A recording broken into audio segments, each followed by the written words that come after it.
Welcome to Games From Folktales, a podcast that mixes historical research and tabletop role-playing settings. I'm your host, Timothy Ferguson. This week, a brand new story by Bram Stoker.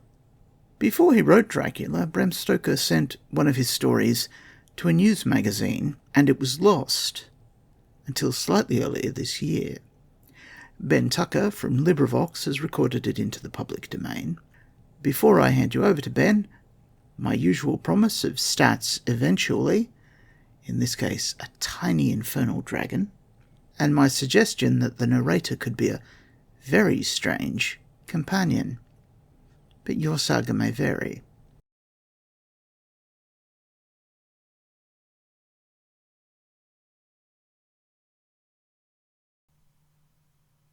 Gibbet Hill by Bram Stoker, read by Ben Tucker. When I left the Royal Huts Inn on the top of Hind Head in order to visit the Devil's Punch Bowl in Gibbet Hill, immortalized by Turner in the Liber Studiorium, I passed along a wide straight road, the new high road between London and Portsmouth, and shortly came to the edge of the Punch Bowl and easted my eyes on its beauty. The fog, which had been heavy in London when I left on this mid-October morning, extended even to Haslemere, and hung in the valleys so that the tops of the Surrey hills rose like islands from the sea of mist, and in the brilliant sunshine, which glorified these upper levels, softened and mellowed all the wide expanse of hill and dale and down which ranged between me and the southern coast. The hill gave steeply on all sides, save the northwest, where the circular valley opened to the plain below. All the summer tints were chastened and mellowed. All the full colors which the sunshine had glorified had faded into the sere of autumn. The pink and purple of the heather were changed to a brown, with only a suggestion of faded color to warm its tone. The bracken was of rich amber and faded yellow, and the myriads of grasses and wild flowers had donned their winter garb, the hues of decay. Through all this rich mass of autumn tints, the broom, untouched as yet by the frost, sent an emerald flash. The green bushes which fringed the tiny stream running through the valley seemed of supernatural vividness, and the dark green of the pines which covered the western slope and ran down into the valley seemed to assert in some positive way the right of nature to maintain her own color, despite all influences. Away to the north and west, past the spurs and shoulders of the hill, the woods and valleys, the copses and villages and hills and ridges ranged in endless succession. And it was after a long, long pause that I turned from drinking in the beauty of the scene, with my heart full of the power, majesty, and purifying influence of nature's beauty. Here, at least, said I to myself, the soul of man is elevated, and on this higher plane of nature's handiwork the evil of our hearts is lulled. As I turned, however, I started, for, as if by the irony of fate, there beside me was a grim memorial of man's wickedness and lust for blood. A tombstone by the roadside, marking the spot where a century ago a poor seaman trudging on his way from Portsmouth was murdered. But not the stone only was of interest, for by it were 3 figures which would have arrested attention anywhere. They were only children, but of types that were not common. 2 were young Indian girls of an age which, by the slower development of English girlhood, would be about some 13 or 14 years. Being, however, of Eastern birth, they were probably much younger. They stood one on each side of the memorial stone, looking almost like heraldic supporters, as each, with a slim brown hand resting on an elbow of the stone, leaned her face on the hand, while looking at me gravely with long, dark, fathomless eyes. They were both very pretty of their type, and their slim, girlish figures were draped in black of some shimmering material, made in a half-Eastern fashion, with a wide belt of the stuff round the waist, and some kind of dark material wound around the head, and acting as a headgear. The third of the group was a little boy of some 10 years old, with hair of spun gold, eyes like blue porcelain, and a winning smile on his rosy face. One might designate him indifferently a Cupid or an angel. He was dressed in a dark blood-colored tunic. For a few seconds I stood looking at this group, they regarding me steadfastly without the slightest movement. Then I spoke to them, making some remark about the beauty of the scene. One of the girls said, tapping the stone with her hand as she spoke, "Can you tell us anything about this stone, sir? We are strangers." "I am a stranger here myself, but "I think we will find it here," I answered, as I proceeded to read the inscription, which is on both sides of the stone. When I read of the word murder, they all three looked at each other and then at me, and shuddered, and strange to say, followed the shudder with a smile. I thought they might be frightened, and I hastened to add, "But you need not let this disturb you. It all happened 100 years ago, when the country was very different from what it is now." One of the girls said in a low voice, whose tones were peculiarly penetrating, "I hope not. I trust not." And the little boy looked up at me with a laugh and said, "I suppose if there were a murder now, someone would be stuck up on Gibbet Hill." "Hello, young man," said I. "You know all about it, I see. I'm going up the hilltop to see the memorial cross. Will you come and see where they put the murderer?" "With pleasure," he said, with an air of almost supernatural gravity, lifting his cap in acknowledgment of my invitation. The girls bowed too, and we all moved up the hill together. As we went, I noticed that the boy had one of his hands tightly clenched. "What have you got there?" I asked of him. "These," he said, opening his hand and showing me a crumpled mass of great earthworms, wriggling in their sudden freedom. "I love worms," he went on. "See, they wriggle so, and you can pull them out long," and he illustrated the latter fact. "Poor worms," said I. "Why not let them go? They would much rather be on the ground." "Shan't," was his only reply as he shoved them into the folds of his tunic. There were a lot of persons at the cross when we reached the top of Gibbet Hill, besides abundant evidence of recent visitors in the shape of egg-shells and pieces of newspaper, for the cross is a favorite picnicking spot. Among the strangers, my fancy was chiefly taken by a lady and gentleman, whom I dubbed the honeymoon couple. I soon became so absorbed by the lovely view which lay stretched before me, a wilderness of rising hilltops with green woods and rich valleys, that I quite forgot my young companions. I went to the edge of the steep hill and sat looking eastwards, and lost myself in the beauty of the scene. Presently I remembered my young companions and looked around for them, but they had quite disappeared. There was not a sight of them anywhere around. My departure from London had been early, and the walk from Hazelmere in the blazing October sun a little fatiguing, so after a while, when I had been all around the summit of the head and had, so to speak, boxed the scenic compass, I took my way to a deep shady grove of hazel and beech, with tall pines rising over all, one of those dense copses that creep up from the valley, throwing jagged spikes of greenery up the slopes of the hill. Here there was the very perfection of autumn fullness. The undergrowth grew luxuriantly under the shelter of the clustering pines. The brown of the bark and the bluish bloom of the foliage of the pines, as one gazed into the half-dim aisles between them, the sweet aromatic odor which they exhaled, the sleepy silence, accentuated only by the hum of nature's myriad vitalities, the soft rich grass, whose summer greenery stood untouched as yet in the sheltered dell, all invited to repose. With a blissful feeling of content, I stretched myself on the grass, and soon lost my thoughts and my consciousness in the interlaced branches above me. How long I slept I know not, but it must have been a good while, for I felt thoroughly refreshed as to brain, and with that half-aching sense of cramped muscles which comes after a long period of unchanged attitude. And there was over me that mysterious sense of elapsed time, which tells philosophers that our thought is continuous in some form or another. There was, however, no sense of duty omitted, no press of coming work, which in such cases destroys the charm of awakening. I knew that there was ample time before me, and that I might muse on unchecked, that I could revel to my heart's content in the sense of freedom and enjoy the freshness and purity of the air in this wonderful spot. And so I did not stir, but lay on my back with my hands under my head, looking up into the branches and watching the gleams of light struggle through the tracery of leaf and branch. I thought of many things in that luxurious half-dreamy way which belongs to the leisure of a habitually busy man, taking up a thread of thought and dropping it again, swaying between general and particular ideas, in all ways realizing that greatest of pleasures, intellectual laissez-aller.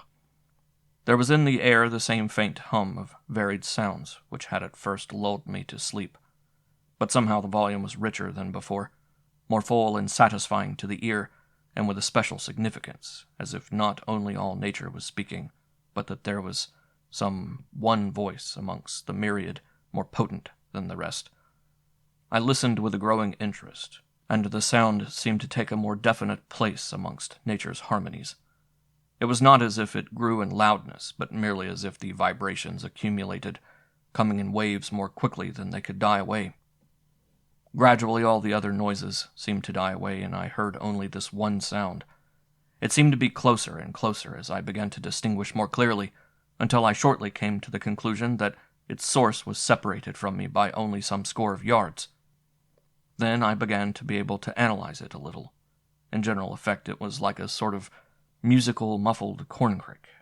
A corncrake in a whisper, but with some subtle prevailing sweetness which seemed of almost irresistible attraction. Presently I raised my head from amongst the bracken where I lay, and looked whence the sound proceeded. There, to my surprise, in an open dell, where the light fell through a break in the trees, were grouped the children whom I had seen. The 2 girls were seated, and between them the little boy stood up. One of the girls held in her left hand something which looked like a set of Pandean pipes, made of thin canes but slightly thicker than wheaten straws. Across this she drew something attached to the fingers of the right hand, which made the base of the strange corncrake sound. The other girl held a shell with strings across it which she touched lightly, and the boy had a sort of reed flute, which gave forth a peculiarly long sweet note, but which blended in the mass of music. Then the girls joined in a sort of monotonous chant of strange sweetness, but very, very faint.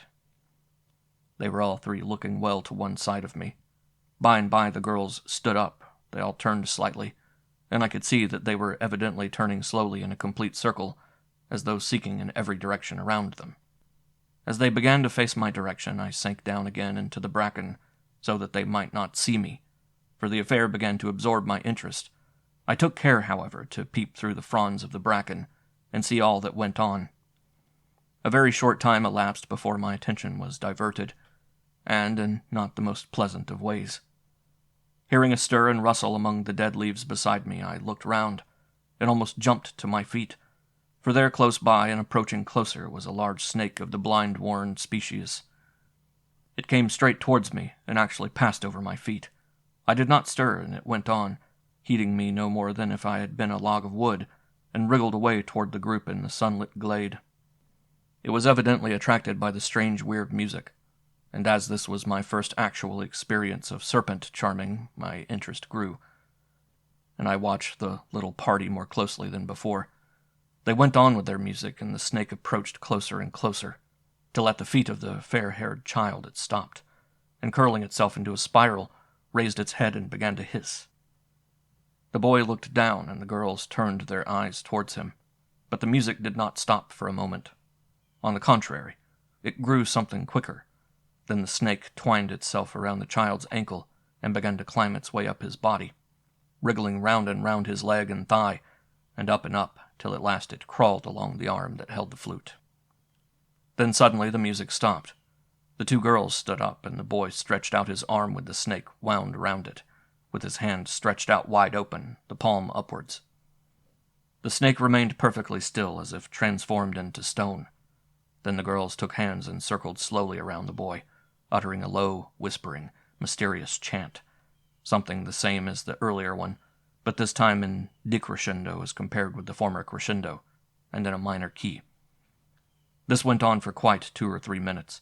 The boy remained perfectly still, with his arm extended, and his blue eyes fixed on the snake.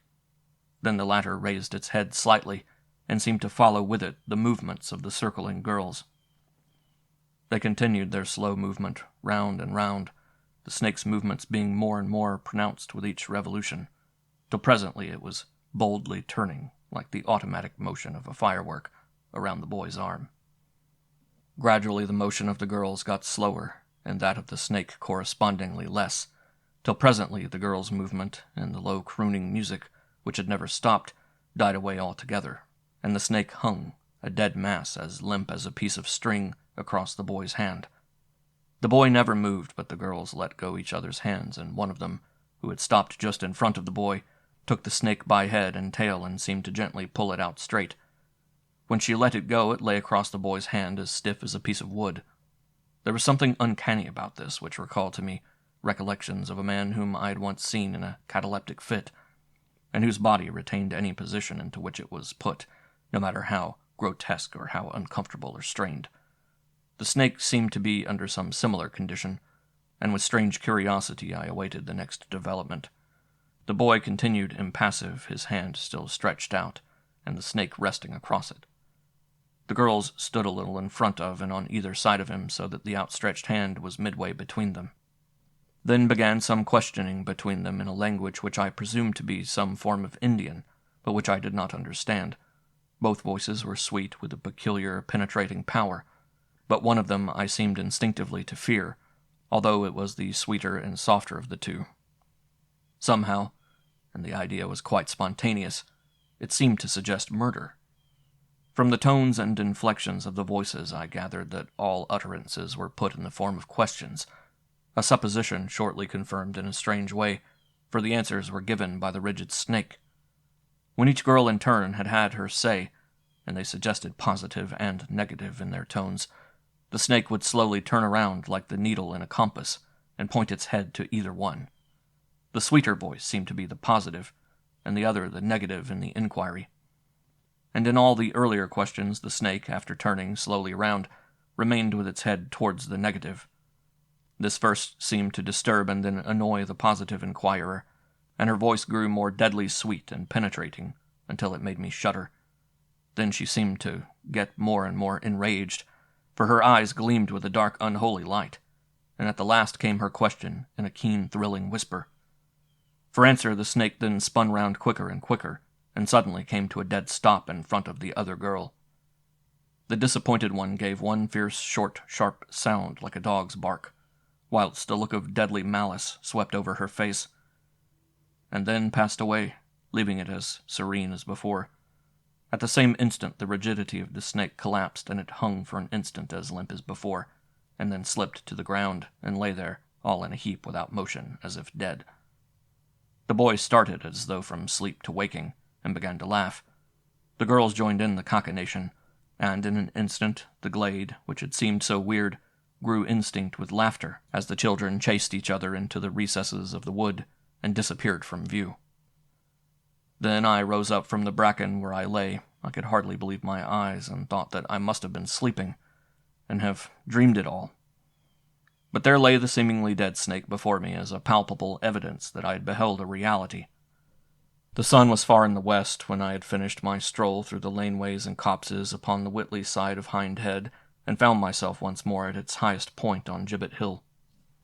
The place was now deserted. The picnickers had all gone home. The pony traps and donkeys and parties of school-children had disappeared, and nothing remained of the day's visitation but the usual increase in old newspapers and broken eggshells. As the light was just beginning to fade and the air grow a shade colder, the sense of loneliness was more than ever marked. But I had come from the midst of the hum and turmoil of the city to enjoy this very loneliness, and its luxury was to me unspeakable. Down in the valleys the mist still lay dim and fleecy white, and from it the hilltops rose dark and grim. A belt of cloud fringed the whole horizon, and above it stretched a sea of sulphur yellow, flecked here and there with little clouds of white which, swimming high above the level of the hill, caught the last splendors of the sun, now obscured by the horizon. One or two stars began to twinkle through the darkening sky, and a stillness that seemed sentient stole up through the valley and reached to where I sat. Then the air grew colder and the silence became perfect. The stars swam out into the sky, which had now a darker blue, and a soft light fell on the scene. I sat on, and drank in the wondrous beauty in which I was immersed. Weariness of mind and body seemed of the dim past, and as if they could never again be other than a sad memory. In such moments a man seems almost to be born again, and to have every faculty renewed to the full. I leaned with my back against the great stone cross, and putting my hands behind me, clasped my arms around its back, so as to change my position, and be able to enjoy more fully the luxury of rest. Suddenly, without a word of warning, each hand was grasped from behind and held tight in a pair of hands, thin and warm, but so strong that I could make no movement. And at the same time a scarf or shawl of some light, fleecy, but thick material was thrown over my face and drawn tightly from behind, holding my head close to the stone. So pinioned and gagged I could neither move nor speak, and had perforce to await the coming events. Then my hands were tied with a string put around the wrists and drawn tight, so that I was fixed more firmly than before. I could hear no sound and took it for granted that I was being prepared for robbery. I was alone, far away from everyone, and in the hands of men stronger than I was myself, and so resigned myself to the situation as well as I could, secretly thankful that I had only a small sum of money with me. After a time which seemed long, but which was probably of but a few minutes' duration, the scarf was pulled down so far that my eyes were free, though my mouth was still covered, and I was unable to cry out. For a few moments I was too much surprised even to think as strange what I saw before me. Instead of burly footpads with rude manner and coarse force, there were the 3 children who had arrested my attention earlier in the day. They stood before me perfectly still and silent for a little while, their eyes being the only features which expressed either consciousness or interest of any kind. 2 of them, the boy and 1 girl, then smiled on me with an amused superiority, whilst the other, she who in the glade had exhibited such anger, smiled with a deadly cold hate, which, bound as I was, made me shudder. This latter then approached me closer, the others remaining quite still and looking on with their superior amused smile. She took from her waist, where it was concealed in the folds of her dress, a long sharp dagger, thin, double-edged, and lethal-looking. This she proceeded to flourish before me with extraordinary dexterity and rapidity. Half the time its keen edge actually touched my skin, and the contact made me wince. Anon she would dart towards my eyes till I could feel its cold point actually touching my eyeballs. Then she would as if hurl herself at me with the point of the deadly weapon directed to my heart, but would stop just as it seemed that my last moment had come. This went on for a little while, but short though it was, it seemed endless. I felt a cold chill, a strange numbness growing over me. My heart seemed to get cold and weak, colder and colder, weaker and weaker still, till at length my eyes closed. I tried to open them, succeeded. Tried again, failed. Succeeded, failed. And at length consciousness passed away from me. The last thing I remember seeing with my waking eyes was the gleam of the long knife in the starlight, as it moved in the young girl's dexterous play. The last sound I heard was a low laugh from all 3 of the children. The voice in my ears was dim and distant, but it gradually grew louder, and the spoken words became intelligible. Wake up, man! You will get your death of cold!" Coldly the words struck home, for there was at my heart a numbness and a chill as of death. My consciousness struggled back into existence, and I opened my eyes. It was now much brighter, for a great yellow moon had arisen, and the common was flooded with its light. Beside me were 2 persons whom at once I recognized as the honeymoon couple of earlier in the day. The man was bending over me and was shaking me roughly by the shoulder, whilst the lady stood by looking on anxiously with her hands clasped. "He is not dead, George, is he?" I heard her say. The answer came, "No, thank goodness. He must have fallen asleep. It is a mercy that you had the inspiration to come out to see the moonlight view from here. He might have died of cold. See, the ground is white with the hoarfrost already. Wake up, man. Wake up and come away." "My heart," I murmured. "My heart," for it was icy cold. The man looked more serious and said to his wife, "Bella, this may be serious. Could you run back to the hotel and send someone if necessary? It may be that his heart is affected." "Certainly, dear. Shall I go at once?" "Wait a minute first." He leant over me again. The past was coming back to me quickly, and I asked him, "Did you see anywhere some children? 2 Indian girls and a fair-haired boy?" "Yes, hours and hours ago, as they went down the London road on a tricycle. They were laughing, and we thought them the prettiest and happiest children we had ever seen. But why?" My heart, I cried out again, for there was a coldness which seemed to numb me. The man put his hand over my heart, but quickly tore it away again with a cry of terror. "What is it, George? What is it?" almost shrieked the lady, for his action was so sudden and unexpected that it thoroughly frightened her. He stood back, and she clung frightened to his arm, as a large blind worm wriggled itself out from my bosom, fell on the ground, and glided away down the hillside into the copse below.